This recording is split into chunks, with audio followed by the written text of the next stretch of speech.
ঈদের পর দেশে ফিরছেন খালেদা জিয়া, কিন্তু সব মামলা থেকে খালাস পেয়েও তারেক রহমান কবে ফিরবেন তা নিয়ে প্রশ্ন ছিল বিএনপির নেতাকর্মীদের মনে। তবে লন্ডনে তারেক রহমানের ঘনিষ্ঠ একাধিক বিশ্বস্ত সূত্র জানিয়েছে তার ফেরার তথ্য। জানা গেছে বিএনপির ভারপ্রাপ্ত চেয়ারম্যান তারেক রহমান নির্বাচনী তফসিল ঘোষণার পর দেশে ফিরতে পারেন। এরই মধ্যে তার জন্য ঢাকায় বারিধারার ডিওএসএসে একটি বাড়ি প্রস্তুত করা হচ্ছে।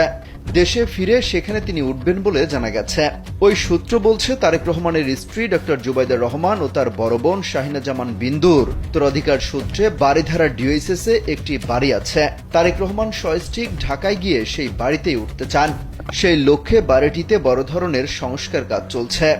ওয়ালটন আবারও মিলিয়নিয়ার অফারে ওয়ালটন ফ্রিজ কিনে আপনিও হয়ে যেতে পারেন মিলিয়নিয়ার। এসব তথ্য তুলে ধরে একটি প্রতিবেদন প্রকাশ করেছে ঢাকা ট্রিবিউন।